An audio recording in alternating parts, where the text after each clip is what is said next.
Now that it looks like most people are seated, we'll get started. My name is David Lesher. I am the Government Affairs Director at PPIC, the Public Policy Institute of California. And I'm sure most or all of you are familiar with PPIC, but we are a nonpartisan research institute based in San Francisco. We have offices here in Sacramento in the Center Building. We do research on a range of topics, virtually most of the things that cross the plate here in Sacramento, and obviously we do the statewide survey, and have for quite a while. A couple of quick announcements before we get going. I want to say a thank you to the James Irvine Foundation. This event today is part of the James Irvine Foundation briefing series, so the lunch is help pay for from the Irvine Foundation. The Irvine Foundation also helps support this particular survey, so I wanted to thank them for that. And a couple of quick announcements. There should be a summary of a couple of the points in the poll on your chair. The full survey is at our website, ppic.org, and the slides from today's presentation will also be on the website, and there's also a really cool interactive crosstab kind of thing where you can do your own crosstabs and figure out for every question in the poll, whatever subset you want to look at. Also, there's an evaluation on your chair, a little salmon-colored sheet, I believe, and if you would fill that out at the end of the program and drop it off on the table on your way out, that would be very much appreciated. And I wanted to mention two other events we have coming up. Next week, I think Tuesday, October 1st, in this room, we have a report coming out on the California poverty measure. I don't know how many of you are familiar with, at the federal level, there's a new poverty measure that's been released by the census. It's different than the federal poverty measure that's used to evaluate eligibility for different programs. This is a new evaluation of poverty, and so PPIC did a California version of that poverty measure. So it's very interesting. That'll be in this room on October 1st, and researcher Caroline Danielson will be doing the presentation. October 24th at the Sheraton here in Sacramento, we're doing an event on initiative reform of the California initiative process. And that will be, there's a report that the president of PPIC, Mark Baldessari, is going to do on initiative reform. They'll be released just prior to that event. And Mark is also the director of the statewide survey, and so a lot of it deals with public opinion and what do voters actually really want when their initiative process. So that event will also have a panel discussion that is very interesting. Former Governor Gray Davis, former Assembly Speaker Willie Brown, and former Chief Justice Ron George. So legislative, executive, and judicial branches of government will be discussing the initiative process. So with that, I am going to introduce our presenter today, and then I'm going to go have lunch and come back and help talk about questions and answers after the presentation. So the presentation today is from Jui Shrestha. Jui is a research associate at PPIC, and she's the project manager on this particular survey. So please welcome Jui.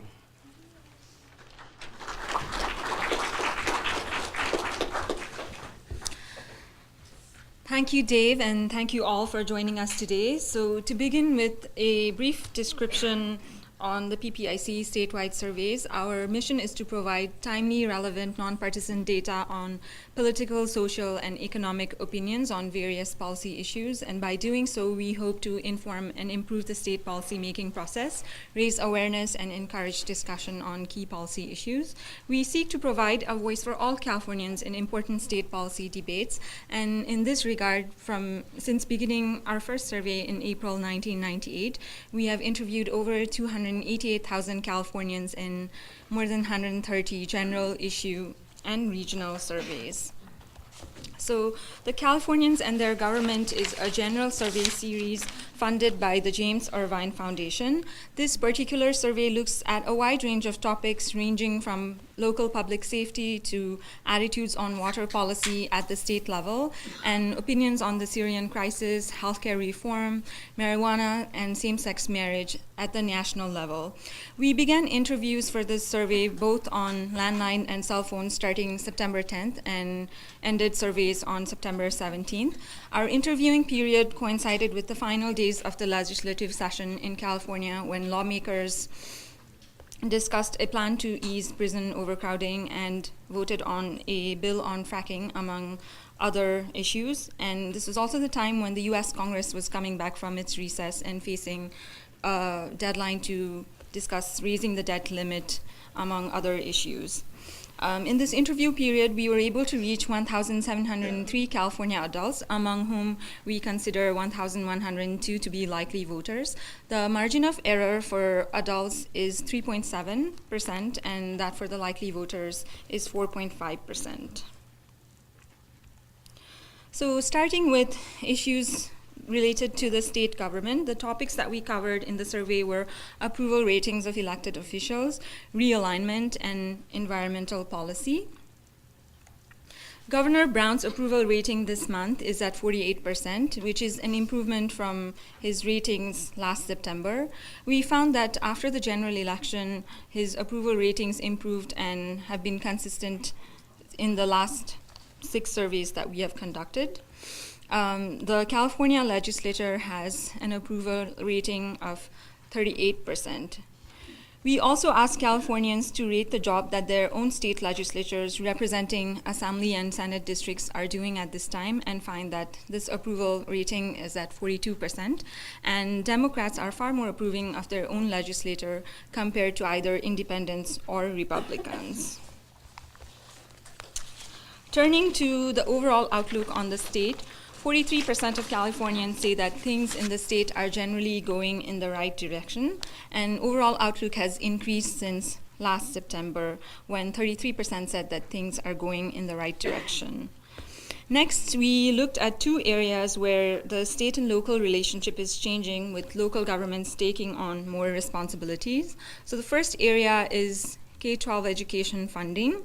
The current state budget gives each K12 school district more funding than they received last year and provides additional funding to school districts that have more English language learners and lower income students.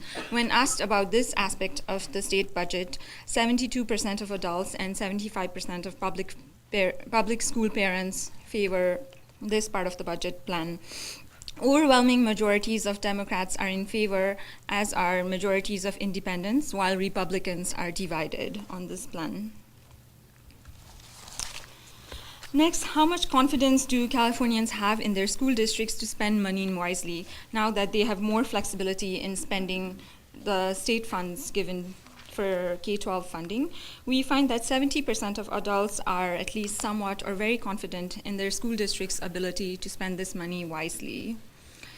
Turning to corrections, another area where realignment has already taken place, with local governments taking on more lower risk inmates into county jails from state prisons over the last 2 years. We again asked about confidence in the local government's ability to handle this prisoner shift and find that 40% of adults have confidence in their local government. For both K12 education funding and corrections realignment, we find that Californians are less confident than they were in earlier surveys. Moving on to the state prison system, although the situation has developed slightly since we completed our surveys, a federal court ordered Governor Brown to reduce prison overcrowding by the end of the year, and the governor, along with the legislature, came up with a plan to ask for a 3-year extension to have rehabilitation programs in place. And if this extension request is denied, they plan to lease space in private, county, and out-of-state facilities to move the prisoners and prevent the early release of about 10,000 prisoners. When read a brief description of this plan that would cost about $315 million this year, 52% of adults and likely voters are in favor, while about 40% oppose the plan. And support for the plan is very similar across parties. We also asked about the concern over the possible release of these state inmates and find that nearly 8 in 10 adults as well as likely voters are concerned about these issues. Majorities across parties express concern, though Republicans are the most likely to say that they are very concerned about this issue. Next, we asked about some general perceptions of violence and street crime in their local community, and about half say that violence and street crime is somewhat or a big problem in their local community, and 48% say that this is not a problem. Perceptions were very similar when we last asked this question in February 2011. There are some differences among racial and ethnic groups, with Asians and whites saying that this is not a problem, while blacks and Latinos are more likely to say that this is either a big or somewhat of a problem. Turning to environmental issues in the state, we asked a series of questions related to fracking. When asked a general question about the increased use of fracking, 53% of adults and likely voters are opposed to the increased use of this practice. Democrats and independents are opposed, while Republicans favor the increased use of fracking.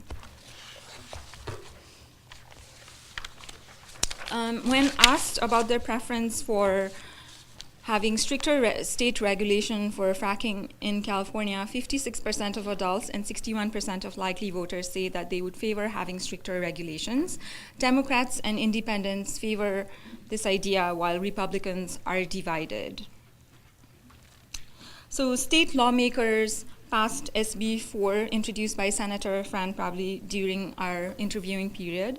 So this bill seeks to regulate fracking and other oil extraction techniques in the state. After our interviews ended, this bill was passed into law by Governor Brown. Two key features of SB 4 is requiring oil companies to obtain permits and disclose information about the chemicals used in fracking and other oil extraction techniques in the state. And when asked about this proposal, 80% of adults say that they favor it, and there's high level of bipartisan support, with over 8 in 10 across parties saying that they favor this idea. The last topic that we looked at the state level is funding for water projects. When asked how the state government should go about increasing the current level of funding for water and other infrastructure projects, 48% say that the state should do so by issuing state bonds, 25% say that this should be done by increasing user fees and charges, and only 13% say that this type of funding should be increased by having taxes for all Californians. So with plurality saying that water projects should be paid for by issuing bonds, how would they vote on a potential water bond? So the legislature is now considering an approximately $6.5 billion bond measure for next year's ballot. And when we ask how they would vote on this possible bond measure, 50% of likely voters say that they would vote yes, 38% of likely voters say they would vote no, and 12% are unsure at this time. The bond measure that is now being proposed is a much lower amount than what was proposed earlier. In March 2012, when we read a brief description of the Brown proposal that would cost $11.1 billion, 51% of likely voters said that they would vote no. When we asked the same question this March, support had declined to 42% among our likely voters. But then we also asked a follow-up question to those who said that they would vote no on the bond measure about how they would vote if the bond amount was lower. And when we asked this question, overall support for the water bond went up to 55%.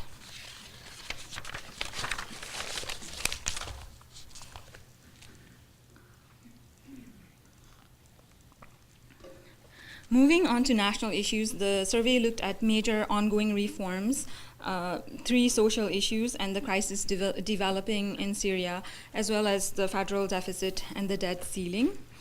We find that this month, President Obama's approval rating is at 55%, and this is the first time since July 2012 when his approval has been below 60%. The US Congress has an approval rating of 28% this month. With the possibility of a government shutdown at the beginning of October and a mid-October deadline to raise the debt limit, how do Californians rate their federal officials' handling of these issues? We found that President Obama's approval ratings on this dimension has declined to 46% from earlier in the year, whereas congressional Republicans' ratings on this issue is unchanged from January. We began our interviewing on the night that President Obama spoke on the crisis in Syria, and in the following days, diplomatic options for a resolution were considered. Halfway through our interviewing period, we started asking Californians about their outlook on whether a plan proposed by Russia to destroy Syria's stockpile of chemical weapons would succeed, and found that half of Californians were optimistic about this plan working, and 41% were pessimistic about the plan succeeding. Californians in our survey are somewhat more optimistic about the plan working than adults nationwide in a survey conducted by Gallup.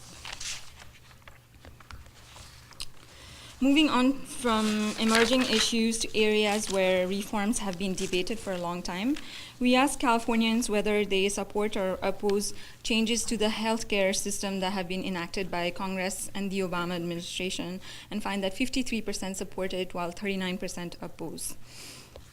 And findings have been very similar in previous surveys that we've asked this question, and we started asking about this reform about 6 months prior to the legislation passing.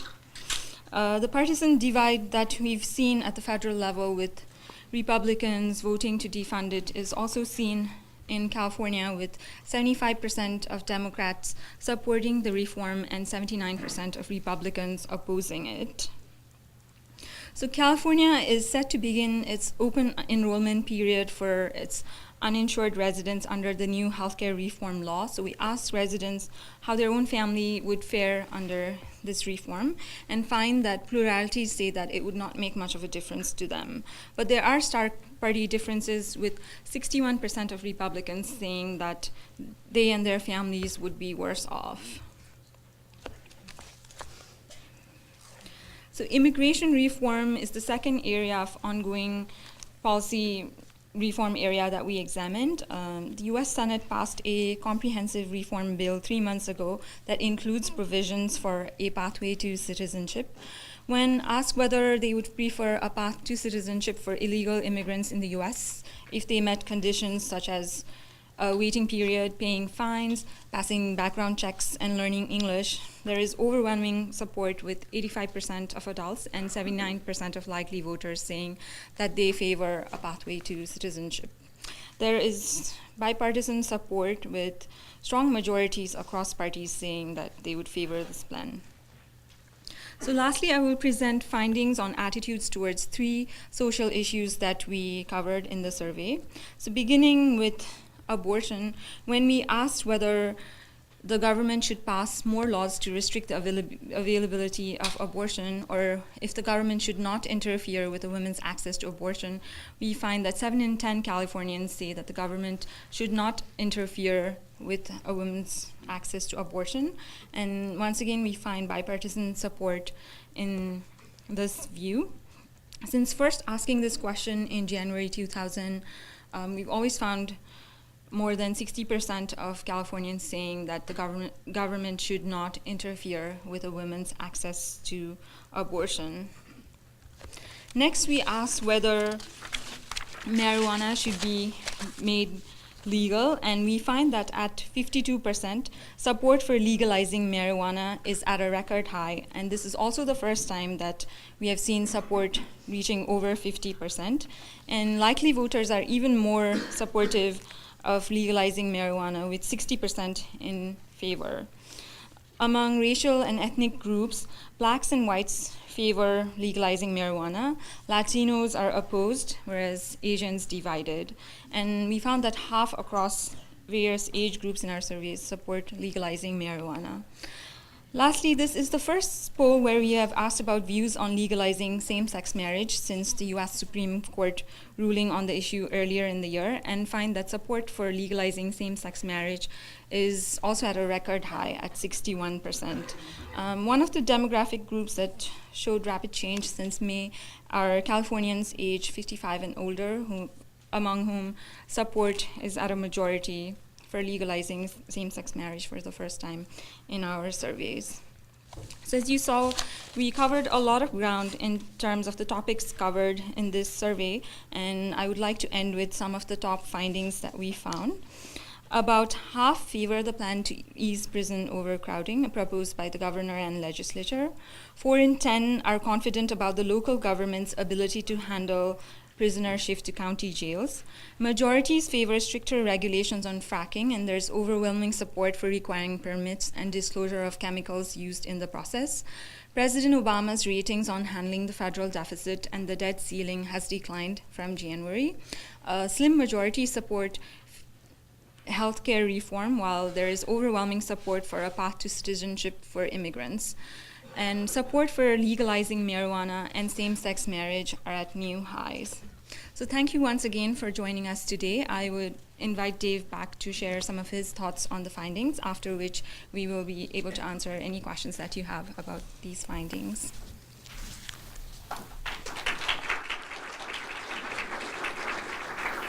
So thanks very much, Jui.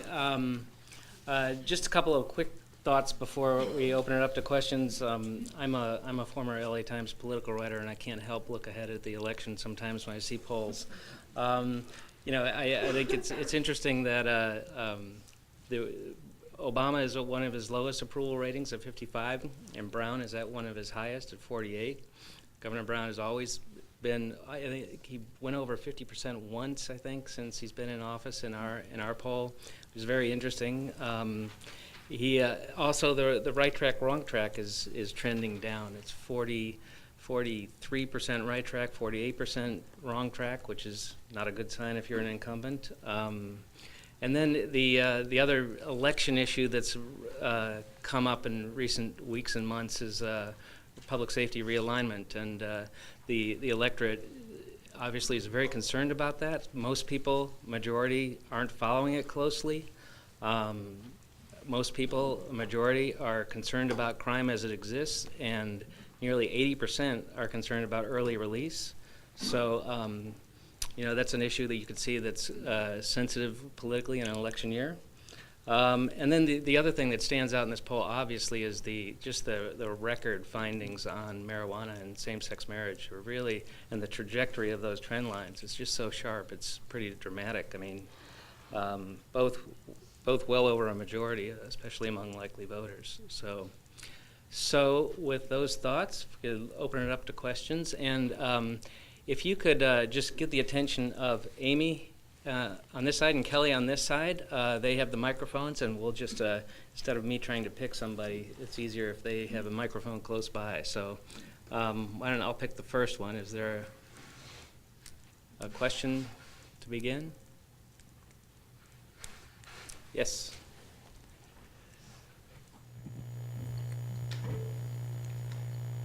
For the crime statistics, I'm wondering why you chose to break it down by racial group as opposed to socioeconomic group.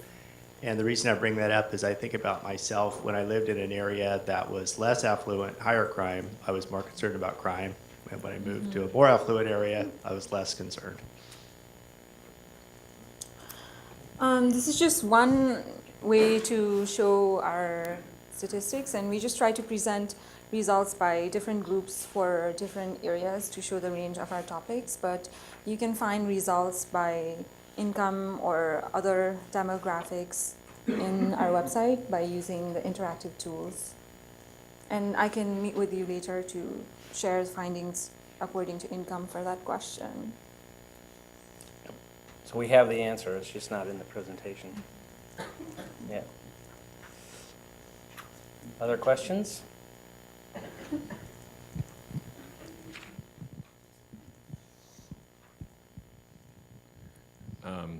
Thank you. Great presentation, as always. So I actually have two questions. One, on most of the questions, you had breakdowns by party affiliation. I didn't see that for the question on same-sex marriage. That's my first question. So is that in your online material?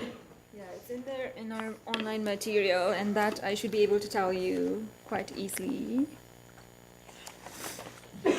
So for same-sex marriage, support among Democrats is at 76%, among independents 67%, and Republicans are at 44%. Okay, thanks. Second question, you had the survey question about the early release of prisoners. What about funding for mental health and alcohol and drug treatment?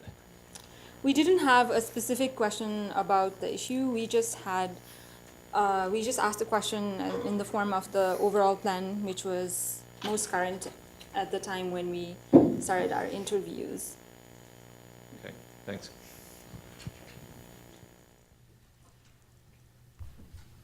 Other questions?